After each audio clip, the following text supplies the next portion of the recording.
Hello everyone most welcome to your own channel right on ਜਿਹੜੇ ਵੀ students math master cadre ਦੀ ਤਿਆਰੀ ਕਰ ਰਹੇ ਨੇ ਜਾਂ ਕਰਨਾ ਚਾਹੁੰਦੇ ਨੇ ਉਹ ਬਹੁਤ ਈਜ਼ੀਲੀ ਇਸ ਚੈਨਲ ਤੋਂ ਤਿਆਰੀ ਕਰ ਸਕਦੇ ਨੇ। ਠੀਕ ਹੈ ਜੀ, ਕਿਵੇਂ ਕਰ ਸਕਦੇ ਹੋ? ਇਸ ਚੈਨਲ ਤੇ ਤੁਸੀਂ ਆਪਣੀ ਤਿਆਰੀ ਪੂਰਾ ਸਿਲੇਬਸ ਤੁਹਾਨੂੰ ਇੱਥੇ ਫ੍ਰੀ ਆਫ ਕੋਸਟ ਮਿਲ ਰਿਹਾ, ਆਰਾਮ ਨਾਲ ਤੁਸੀਂ ਆਪਣੇ ਘਰ ਬੈਠੇ ਤਿਆਰੀ ਕਰਨੀ ਹੈ। ਜਿਨ੍ਹਾਂ ਦਾ ਹੁਣੀ ਪੀਐਚ ਕਲੀਅਰ ਹੋਇਆ ਸਭ ਤੋਂ ਪਹਿਲਾਂ ਤਾਂ ਉਹਨਾਂ ਨੂੰ ਲੋੜ ਹੈ ਕਾਫੀ ਜ਼ਿਆਦਾ ਹੈ ਨਾ ਡਿਟੇਲ ਦੇ ਵਿੱਚ ਆਪਣੀ ਕਨਸੈਪਟ ਵਗੈਰਾ ਕਲੀਅਰ ਕਰਨ ਦੀ, ਜਾਂ ਫਿਰ ਜਿਨ੍ਹਾਂ ਨੂੰ ਲੱਗਦਾ ਕਿ ਸਾਡਾ ਗੈਪ ਜ਼ਿਆਦਾ ਹੋ ਗਿਆ ਤਾਂ ਵਧੀਆ ਤਰੀਕੇ ਨਾਲ ਤੁਸੀਂ ਆਪਣੇ ਸਾਰੇ ਕਨਸੈਪਟ ਕਲੀਅਰ ਕਰ ਸਕਦੇ ਹੋ। ਪ੍ਰੈਕਟਿਸ ਲਈ MCQs ਕਰ ਸਕਦੇ ਹੋ, ਸਭ ਕੁਝ ਤੁਹਾਨੂੰ ਇੱਥੇ ਅਵੇਲੇਬਲ ਮਿਲੇਗਾ। ਤਾਂ ਜਿਨ੍ਹਾਂ ਨੇ ਹਾਲੇ ਤੱਕ ਟੈਲੀਗ੍ਰਾਮ ਗਰੁੱਪ ਨਹੀਂ ਜੁਆਇਨ ਕੀਤਾ, ਟੈਲੀਗ੍ਰਾਮ ਗਰੁੱਪ ਨੂੰ ਕਰ ਲਓ ਜੁਆਇਨ, ਕਾਫੀ ਜ਼ਿਆਦਾ ਯੂਸਫੁਲ ਤੇ ਹੈਲਪਫੁਲ ਹੋਊਗਾ। ਡਿਸਕ੍ਰਿਪਸ਼ਨ ਦੇ ਵਿੱਚ ਤੁਹਾਨੂੰ ਲਿੰਕ ਮਿਲ ਜਾਣਾ ਹੈ, ਆਰਾਮ ਨਾਲ ਤੁਸੀਂ ਉੱਥੋਂ ਆਪਣੀ ਜੁਆਇਨਿੰਗ ਗਰੁੱਪ ਦੇ ਵਿੱਚ ਕਰ ਸਕਦੇ ਹੋ। ਉਸ ਤੋਂ ਬਾਅਦ ਅਗਰ ਆਪਾਂ ਗੱਲ ਕਰੀਏ ਅੱਜ ਦਾ ਜੋ ਟੌਪਿਕ ਹੈ that is group theory. This is our chapter number 19 ਔਰ ਇਹ ਚੈਪਟਰ ਜੋ ਹੈ ਇਸ ਦੀ ਪਹਿਲਾਂ ਇੱਕ ਵੀਡੀਓ ਆਪਾਂ ਅਪਲੋਡ ਕਰ ਚੁੱਕੇ ਹਾਂ, ਜਿਹਦੇ ਵਿੱਚ ਆਪਾਂ ਨੇ ਦੇਖਿਆ ਕਿ ਬੇਸਿਕ ਨਹੀਂ ਕਹਿ ਸਕਦੇ, ਗ੍ਰੈਜੂਏਸ਼ਨ ਦਾ ਟੌਪਿਕ ਹੈ ਐਂਡ ਜਿਹਦੇ ਵਿੱਚ ਆਪਾਂ ਨੇ ਪੜ੍ਹਿਆ ਕਿ ਗਰੁੱਪ ਕੀ ਹੁੰਦਾ ਹੈ, definition of the group, examples ਕੀਤੀਆਂ ਤਾਂ ਕਿ ਵਧੀਆ ਤਰੀਕੇ ਨਾਲ ਗਰੁੱਪ ਨੂੰ ਸਮਝਿਆ ਜਾ ਸਕੇ। ਠੀਕ ਹੈ, ਗਰੁੱਪ ਬਾਰੇ ਆਪਾਂ ਨੇ ਡਿਟੇਲ ਦੇ ਵਿੱਚ ਸਮਝਿਆ ਉੱਥੇ। ਬਾਕੀ ਥੰਬਨੇਲ ਤੋਂ ਤੁਹਾਨੂੰ ਪਤਾ ਲੱਗ ਗਿਆ ਹੋਣਾ ਹੈ ਕਿ ਇਸ ਵੀਡੀਓ ਦੇ ਵਿੱਚ ਅੱਜ ਆਪਾਂ ਨੇ ਕੀ ਡਿਸਕਸ ਕਰਨਾ ਹੈ। ਇਸ ਦੇ ਵਿੱਚ ਆਪਾਂ ਨੇ ਡਿਸਕਸ ਕਰਨਾ ਹੈ ਆਰਡਰ ਆਫ ਗਰੁੱਪ, ਕਿ ਜੋ ਗਰੁੱਪ ਦਾ ਆਰਡਰ ਹੈ ਜਾਂ ਆਰਡਰ ਆਫ ਐਲੀਮੈਂਟ ਉਸ ਨੂੰ ਡਿਟੇਲ ਦੇ ਵਿੱਚ ਦੇਖਾਂਗੇ, ਸਮਝਾਂਗੇ। ठीक है जी, तो स्टार्ट करते हैं। इस ਆਪਾਂ डिस्कस करांगे order of group, order of element, कुछ इंपोर्टेंट रिजल्ट्स। ठीक है, तो सब तो पहले आप गल कर रहे हैं ऑर्डर ऑफ ग्रुप की। तो ऑर्डर ऑफ ग्रुप की होंगे जो किवें उसनू फाइंड आउट किया जा सकता है। So it is very easy to understand कि order of a group, order of group किसी भी ग्रुप का तुसी ऑर्डर फाइंड आउट करना है, वो किवें करना है, की हुंदा है देखते हैं आप। ठीक है, मेरे को लेट कर लो कोई भी एक ग्रुप है, G star is a group. ठीक है, जिथे मेरे को G कोई भी एक ग्रुप दिता होया with binary operation under star. So ये मेरे को की है एक ग्रुप है। ठीक है जी, अगर ये मेरे को एक ग्रुप है तो आप 1 मिनट ओनली, हाँ जी, दिस इज़ अ ग्रुप। ठीक है, सो ये देखो अपने को दो चीज़ा बनदियां, जां तां तुहाडे कोल जिहड़ा ग्रुप है वो मेरे को की होएगा फिनाइट होएगा। ठीक है, जां मेरे को ग्रुप की होएगा इनफिनाइट होएगा। जिवें आपां सैट की गल कर लैंदे आ, सैट अपने कोल की हुंदा है, सैट अपने कोल की हुंदा है, सैट अपने कोल हुंदा है कि दो कैटेगरीज के सैट आपने पढ़े हुए हैं कि जां तां फिनाइट होएगा जां इनफिनाइट होएगा। इनफिनाइट जिहदे विच नंबर ऑफ एलिमेंट्स इनफिनाइट होंदे ने, फिनाइट जिहदे विच नंबर ऑफ एलिमेंट्स फिनाइट होंदे ने। Similarly for group. ठीक है, सो कोई इन्ना कोई खास फर्क है नहीं। तो जेकर तो थोड़े कोल ग्रुप फिनाइट है तो तुसी कहोगे जो ऑर्डर ऑफ ग्रुप है वो मेरे को की होएगा फिनाइट होएगा, मतलब जिन्ने उसदे विच एलिमेंट्स हैगे आ उही उसका ऑर्डर होगा। ठीक है, सो इसनूं अगर तुसी प्रॉपर वे दे विच लिखना चाहो तो लिख सकते हो कि लेट मेरे को G star is a group. ठीक है जी, हियर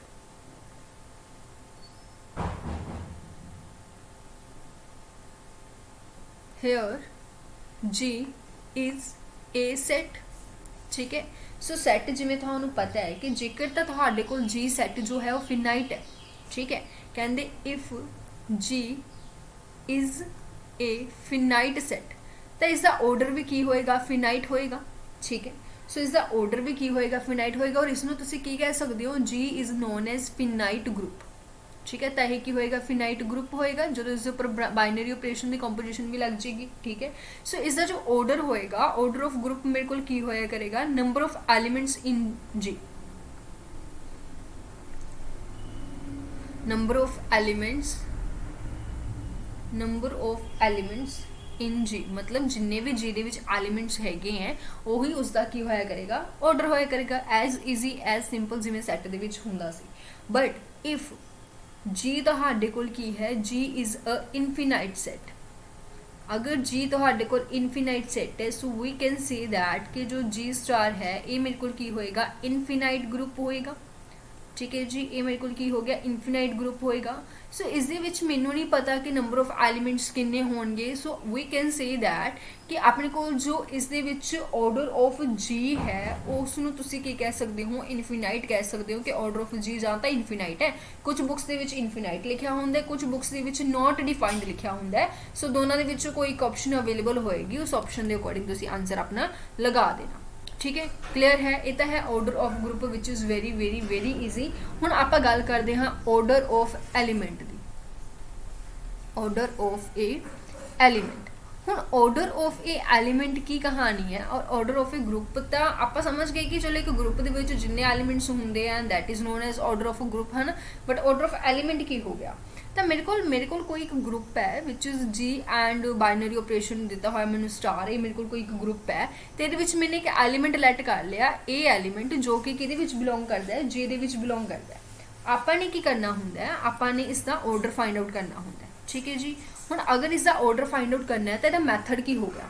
एक पॉइंट तुसी हमेशा याद रखना है कि हर एक ग्रुप के आइडेंटिटी एलीमेंट तो होएगा, क्योंकि जेकर आइडेंटिटी एलीमेंट उस बिलोंग नहीं करता then it is very clear to understand. आप प्रीवियस क्लास पढ़ के आए हैं कि अपने को जो ग्रुप है वो होएगा ही नहीं, ठीक है जी। अपने को ग्रुप है वो ग्रुप ही नहीं होएगा जेकर उस आइडेंटिटी एलीमेंट नहीं होएगा, ठीक है जी। अगर आप गल करिए कि आइडेंटिटी एलीमेंट होएगा 100% और उस आइडेंटिटी एलीमेंट का रिप्रजेंट किवें करते हैं, आप ई दे नाल रिप्रजेंट करते हैं, ठीक है। ई की है आइडेंटिटी एलीमेंट है जो जी दे विच बिलोंग करता होंगे। तो क्लीयर जी गल यही हो जाती है कि जो तुसी आइडेंटिटी एलीमेंट का ऑर्डर फाइंड आउट करोगे तो हमेशा 1 होंगे ऑलवेज अखा बंद करके, जिथे तुहानूं लगे कि हाँ जी it is identity element of the group तो वह ऑर्डर कितना होएगा 1 होएगा, ठीक है। तो मतलब जो भी तुसी ग्रुप दे विच एक एलीमेंट चक लिया, एलीमेंट का तुसी की फाइंड करना चाहते हो, ऑर्डर फाइंड आउट करना चाहते हो, तो ये थोड़े को 2 केसिस बन जाते हैं। पहला केस की बन जाता है, हो सकता है ए अपना आइडेंटिटी ही हो, ठीक है, हो सकता है ए अपना आइडेंटिटी ना हो। अगर तो ए आइडेंटिटी है तो मतलब अपन पता है कि ऑर्डर ऑफ आइडेंटिटी कितना 1 होंगे। सो क्लीयर जी गल है कि ऑर्डर ऑफ ए भी कितना होएगा 1 होएगा, मतलब आइडेंटिटी का 1 होंगे। कहना मतलब यह है तुम ए इतने नहीं भी लिखोगे तो कन्फ्यूजन हो जाएगी, ठीक है। सो छड़ दो इन्हों, ठीक है। हुण अगर अपने को ए दी गल हो जाती है कि ए अपने को ई के बराबर नहीं है, if a is not equal to e, then आपां की करांगे, दैन आपां जिहड़ा आपां नूं बाइनरी ऑपरेशन दिता होया ए दा ए दे उपर ही बाइनरी ऑपरेशन लगा देंगे। तो इत्थों अपने को 2 आंसरस आएंगे। नंबर 1 केड़ा आंसर आएगा, नंबर 1 आ जाएगा, हो सकता तुहाडे कोल आंसर ए आ जाए, हो सकता तुहाडे कोल आंसर ई मतलब आइडेंटिटी ना आए। जेकर तो तुहाडे कोल आइडेंटिटी आंसर आ गया फिर तो तुसीं कहोगे ऑर्डर ऑफ ए मेरे कोल कितना है 2 है, ठीक है जी। ऑर्डर ऑफ ए मेरे कोल कितना है 2 है।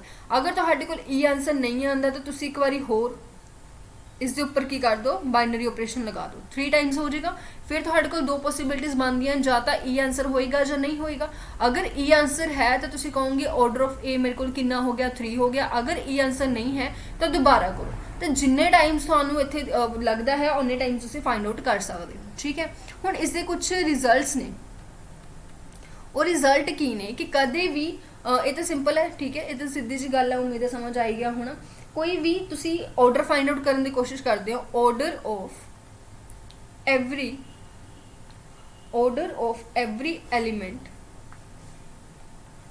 Is finite in A finite group. अगर थोड़ा ग्रुप फिनाइट है तो जेकर तुसी उस ग्रुप के एलीमेंट का ऑर्डर फाइंड आउट करोगे तो वह भी तुहाडे कोल फिनाइट ही होएगा 110%, ठीक है। सैकेंड ऑप्शन, सैकेंड रिजल्ट कि जेकर तुसी किसी भी एलीमेंट का ऑर्डर कटते हो तो किसी भी ग्रुप का ऑर्डर कटते हो वह थोड़े को हमेशा लैस दैन इक्वल टू होया करेगा कि order of element is less than और इक्वल टू ग्रुप, कदे भी उस तो ग्रेटर नहीं हो सकता, ठीक है। जो तो थोड़े को जी की है इफ जी इज फिनाइट, अगर इनफिनाइट हो गया फिर तो कहानी खत्म होगी ना, क्योंकि ठीक है। अगर थोड़े को जी की है इफ जी इज फिनाइट, ठीक है, क्लियर है। उम्मीद है ये चीज़ क्लीयर होगी। अगे चलते हाँ, ठीक है जी। नैक्सट कुछ रिजल्ट ने उन्होंने डिस्कस करते हैं। पहला result order of identity is always equal to 1। दूसरा result order of element is always greater to 1। कदे भी किसी भी एलीमेंट का जो ऑर्डर है वो एक नहीं आएगा, एक जेकर आ रहा है इसका मतलब वो आइडेंटिटी ही है। अगर एक तो ज़्यादा आ रहा है तो आप कह सकते हो अनदर एलीमेंट है, ठीक है। अगर तुसी किसी भी ऑर्डर ऑफ ग्रुप नू चकते हो, ऑर्डर ऑफ ग्रुप ए दी पावर करते हो तो हमेशा तुहाडे कोल इज इक्वल टू आइडेंटिटी ही आएगा ऑलवेज 110%, ठीक है। एक एग्जाम्पल लैने आ, एक example which is very very popular. Let कर लो जी मैंने दिता होया 1 -1 आयोटा एंड माइनस आयोटा। ये देखो जी, ये जेकर मैं गल करा ये थोड़े को जो चीज़ा ने फर्स्ट एलीमेंट का जो ऑर्डर है वो कितना होएगा, ਆਰਡਰ ਆਫ 1 ਮੇਰੇ ਕੋਲ ਕਿੰਨਾ ਆ ਗਿਆ। ਹੁਣ ਤੁਸੀਂ ਕਹੋਗੇ ਸਾਨੂੰ ਕਿਵੇਂ ਪਤਾ ਲੱਗੇਗਾ ਕਿ ਆਰਡਰ ਕਿਵੇਂ ਫਾਈਂਡ ਆਊਟ ਕਰਨਾ ਹੈ। ਮੈਂ ਤੁਹਾਨੂੰ ਕਿਹਾ ਸੀਗਾ, देखो ये एक चीज़ तो क्लीयर है कि आइडेंटिटी मेरे को कितनी है 1 है, ठीक है जी। आइडेंटिटी मेरे को कितनी है 1 है। अगर आइडेंटिटी 1 है अंडर मल्टीप्लाई है, थोड़ा किवें पता लग गया 1 है क्योंकि अंडर मल्टीप्लाई है, और अंडर मल्टीप्लाई आइडेंटिटी अपने को की होंगी है 1 होंगी है। So it is very clear कि E इज़ इक्वल टू 1। अगर E की वैल्यू 1 होगी तो मतलब ऑर्डर ऑफ 1 भी मेरे को कितना होएगा 1 होएगा। बट ਜਿਹੜੇ बाकी ਤੁਹਾਨੂੰ 3 एलिमेंट नज़र आ रहे हैं ਇਹਦੇ ਵਿੱਚੋਂ ਕਿਸੇ ਦਾ भी ऑर्डर 1 नहीं होगा, 1 तो ग्रेटर होगा। तो जेकर मैं ऑर्डर ऑफ -1 फाइंड आउट करा फिर तो इन्ना आपां की पढ़िया सी कि A स्टार A कर दो तो अपने को देखो फिर आइडेंटिटी आंदा या नहीं आंदा। A स्टार A का मतलब की हो गया -1 स्टार -1 और अपन जो स्टार मतलब ऑपरेशन दिता होया बाइनरी ऑपरेशन, और बाइनरी ऑपरेशन की है मल्टीप्लाई का मतलब मैंने की करना है -1 की मल्टीप्लाई करनी है -1 के नाल विच इज इक्वल टू 1, ठीक है। क्लियर है। तो मतलब ये तो मेरे को आइडेंटिटी के इक्वल आ गया। तो मतलब मैं की कहूँगी कि जो ऑर्डर ऑफ -1 है वो मेरे को कितना हो गया 2 हो गया। अगे चलिए ऑर्डर ऑफ आयोटा के उपर आ जी। आयोटा का ऑर्डर कितना हो गया, आयोटा नू पहला तो मैंने आयोटा नाल ही मल्टीप्लाई की तो मेरे को -1 आ गया which is not equal to identity. तो मतलब 2 ऑर्डर तो है नहीं, दोबारा करना पऊगा। आयोटा नू मैंने 3 बारी किया तो मेरे को कितना आ गया माइनस आयोटा आ गया which is also not equal to identity. तो उस तो बाद मैनू की करना पेगा आयोटा नू 4 टाइम्स करना पेगा, मतलब जिन्नी बारी मैनू करना पवे उन्नी बारी कर लो which is equal to 1 which is equal to identity. तो मतलब मेरे को ऑर्डर ऑफ आयोटा मेरे को कितना आ गया जी 4 आ गया, ठीक है। क्योंकि इतने मैं की कर रही हूँ ये उपर 4 बारी ये उपर की कर रही हूँ बाइनरी ऑपरेशन लगा रही हूँ, ठीक है। सो इस तरीके नाल जो ऑर्डर ने वो फाइंड आउट किए जाते हैं, ठीक है। और पिछे जो प्रॉपर्टीज़ तुसी देख के आए हो, पिछे जो प्रॉपर्टीज़ तुसी करके आए हो उन्होंने प्रॉपर्टीज़ तो तुहानू पता लग ही गया होना कि अगर किसी भी हाँ जी किसी भी एलीमेंट का ऑर्डर दिता होया है तो वो की हुंदा है 1 हुंदा है, ठीक है जी। Order of A is equal to greater than 1, ठीक है। क्लियर है। चलो उम्मीद है चीज़ें क्लीयर होंगियां। एक इस ये रिजल्ट होंदा है कि ऑर्डर ऑफ एलीमेंट जो है वो हमेशा ऑर्डर ऑफ ग्रुप को डिवाइड करता है, प्रॉपरली डिवाइड करता है। जिवें कि प्रीवियस एग्जाम्पल तुहाडे कोल ऑर्डर ऑफ ग्रुप कितना सीगा 4 सीगा, तो जिहड़े भी तुहाडे कोल ऑर्डर ऑफ एलीमेंट्स आए सी वो सारे की करते सीगे डिवाइड करते सीगे प्रॉपरली, ठीक है जी।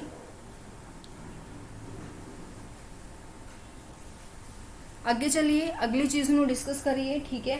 इस तो बाद अगर आप गल करिए बाय चांस अगर मेरे को this is our result number 5, ठीक है। बाय चांस अगर मेरे को किसी भी ग्रुप का जो ऑर्डर है वो मेरे को कोई ना कोई प्राइम नंबर आ जाता है, ठीक है। हुण देखो अपने पिछे हुणी रिजल्ट की किया है कि जो ऑर्डर ऑफ ग्रुप होएगा वो ऑर्डर ऑफ एलीमेंट नाल प्रॉपरली डिविजिबल होगा, ठीक है। तो मतलब जेकर थोड़े कोल की है ऑर्डर ऑफ ग्रुप मेरे को की है प्राइम नंबर है कोई भी 5 है 7 है 3 है तो वो जो एलीमेंट्स होंगे ना, ठीक है। Where P is a prime number इतने तुम लिख सकते हो where P is a prime number, then जो ऑर्डर है then order of every element, तो हर एक एलीमेंट का जो ऑर्डर है वो मेरे को की होएगा वो प्राइम नंबर ही होएगा, ठीक है जी। किनू छड्ड के आइडेंटिटी नू छड्ड के, ठीक है। एक्सपैक्ट E क्योंकि E का तो ऑर्डर देखो हमेशा 1 ही होंदा है, तो इस तो इलावा जिन्ने भी होंगे नंबर्स उन्हों का ऑर्डर मेरे को प्राइम नंबर ही होएगा। कदों जो ग्रुप का ऑर्डर थोड़े को प्राइम है, ठीक है। So it is very easy and clear क्यों क्योंकि अपने को जो नंबर है वो की होंदा प्रॉपरली डिविजिबल होंदा है, ठीक है जी। क्लियर है। अगे चलिए अगे अपने को रिजल्ट है कि बाय चांस सानू कह दें कि ऑर्डर ऑफ A तो दिता होया विच इज़ 20, तो order of A² find out करो, order of A³ find out करो, ऑर्डर ऑफ A दी पावर 4 फाइंड आउट करो, अप टू सोन कुछ भी दिता जा सकता है। तो मतलब जेकर तो order of A power K find out करने कह दें जिथे K तो कोई भी नैचुरल नंबर है उसनों तुसी किवें फाइंड आउट करते हो, उसनों तुसी फाइंड आउट करते हो order of A divide by order of A and K, इन्होंने दोनों की GCD मतलब ग्रेटेस्ट कॉमन फैक्टर, ठीक है। तो हम जिवें कि प्रीवियस एग्जाम्पल ले सी आपां कि आपां नूं ऑर्डर ऑफ A कितना दे रखा है 20 दे रखा है। सो ऑर्डर ऑफ A² मेरे को कितना होएगा order of A divide by order of A and K दी GCD मतलब 20 ओवर 20 एंड 2 दी GCD which is equal to 20/10 which is equal to 20/2 which is equal to 10, ठीक है। तो मतलब इसका ऑर्डर कितना आ गया 10 आ गया। इस तरीके नाल तुसीं सारे क्वेश्चंस नूं की कर सकते हो सॉल्व कर सकते हो, ठीक है। तो ये भी काफ़ी ज़्यादा इंपॉर्टेंट जो एक रिजल्ट है अपने को। क्लियर है। ਇਸ ਤੋਂ ਬਾਅਦ ਆਪਣੇ ਜੋ ਆਰਡਰ ਵਾਲਾ ਕਨਸੈਪਟ ਉਹ ਕਲੀਅਰ ਹੁੰਦਾ, ਇੱਕ ਵਾਰੀ ਰਿਵੀਜ਼ਨ ਚ ਕਰ ਲੈਂਦੇ ਆ ਕਿ ਆਰਡਰ ਆਫ ਐਲੀਮੈਂਟ ਜਾਂ ਆਰਡਰ ਆਫ ਜੋ ਵੀ ਅੱਜ ਆਪਾਂ ਕਲਾਸ ਦੇ ਵਿੱਚ ਪੜ੍ਹਿਆ। ਠੀਕ ਹੈ, ਤਾਂ ਸਭ ਤੋਂ ਪਹਿਲਾਂ ਤਾਂ ਆਪਾਂ ਦੇਖਿਆ ਕਿ ਆਰਡਰ ਆਫ ਗਰੁੱਪ ਕੀ ਹੁੰਦਾ। ਤਾਂ ਗਰੁੱਪ ਇੱਕ ਸੈੱਟ ਹੈ ਜਿਹਦੇ ਵਿੱਚ ਜੇ ਇੱਕ ਸੈੱਟ ਹੈ ਤੇ ਉਹਦੇ ਉੱਪਰ ਬਾਈਨਰੀ ਕੰਪੋਜੀਸ਼ਨ ਲਗਾਈ ਗਈ ਹੈ, ਤਾਂ ਫਿਨਾਈਟ ਵੀ ਹੋ ਸਕਦਾ ਹੈ, ਇਨਫਿਨਾਈਟ ਵੀ ਹੋ ਸਕਦਾ ਹੈ। ਇਫ ਜੀ ਇਜ਼ ਫਿਨਾਈਟ ਤਾਂ ਨੰਬਰ ਆਫ ਐਲੀਮੈਂਟਸ ਹੀ ਉਸਦਾ ਆਰਡਰ ਹੋਊਗਾ। ਅਗਰ ਜੀ ਇਨਫਿਨਾਈਟ ਹੈ ਤਾਂ ਤੁਸੀਂ ਕਹਿ ਸਕਦੇ ਹੋ ਕਿ ਆਰਡਰ ਕੀ ਹੈ, ਨੋਟ ਡਿਫਾਈਨਡ ਜਾਂ ਇਨਫਿਨਾਈਟ ਹੈ। ਆਰਡਰ ਆਫ ਐਲੀਮੈਂਟ ਮੇਰੇ ਕੋਲ ਕੀ ਹੁੰਦਾ ਹੈ, ਹਮੇਸ਼ਾ ਇੱਕ ਆਇਡੈਂਟੀਟੀ ਤੁਹਾਡੇ ਕੋਲ ਗਰੁੱਪ ਦੇ ਵਿੱਚ ਬਿਲੋਂਗ ਕਰੇਗੀ ਹੀ ਕਰੇਗੀ, ਔਰ ਉਸ ਆਇਡੈਂਟੀਟੀ ਦਾ ਆਰਡਰ ਹਮੇਸ਼ਾ ਕੀ ਹੁੰਦਾ ਹੈ, 1 ਹੁੰਦਾ ਹੈ। ਬਟ ਕਿਸੇ ਅਨਦਰ ਐਲੀਮੈਂਟ ਦਾ ਜੋ ਤੁਸੀਂ ਆਰਡਰ ਫਾਈਂਡ ਕਰਨਾ ਹੈ ਤਾਂ ਕਿਵੇਂ ਕਰਨਾ ਹੈ, ਤਾਂ ਤੁਹਾਡੇ ਕੋਲ ਦੇਖੋ ਦੋ ਚੀਜ਼ਾਂ, ਜਾਂ ਤਾਂ ਉਹ ਇਹਦੇ ਇਕੁਅਲ ਹੋਏਗਾ ਜਾਂ ਇਹਦੇ ਇਕੁਅਲ ਨਹੀਂ ਹੋਏਗਾ। ਅਗਰ ਤੁਹਾਡਾ ਐਲੀਮੈਂਟ ਆਇਡੈਂਟੀਟੀ ਹੀ ਹੈ ਤਾਂ ਉਸਦਾ ਆਰਡਰ 1 ਆ ਗਿਆ। ਅਗਰ ਤੁਹਾਡਾ ਐਲੀਮੈਂਟ ਆਇਡੈਂਟੀਟੀ ਦੇ ਇਕੁਅਲ ਨਹੀਂ ਹੈ ਤਾਂ ਉਸਦੇ ਉੱਪਰ ਤੁਸੀਂ ਬਾਈਨਰੀ ਕੰਪੋਜੀਸ਼ਨ ਲਗਾਓਗੇ। ਉਹ ਲਗਾਉਣ ਤੋਂ ਬਾਅਦ ਜੇ ਤਾਂ ਤੁਹਾਡੇ ਕੋਲ ਈ ਆ ਗਿਆ ਦੈਨ ਤੁਹਾਡਾ ਆਰਡਰ 2 ਹੈ, ਜੇ ਈ ਨਹੀਂ ਆਇਆ ਦੈਨ ਤੁਹਾਨੂੰ ਅੱਗੇ ਸੋਲਵ ਕਰਨਾ ਪਏਗਾ।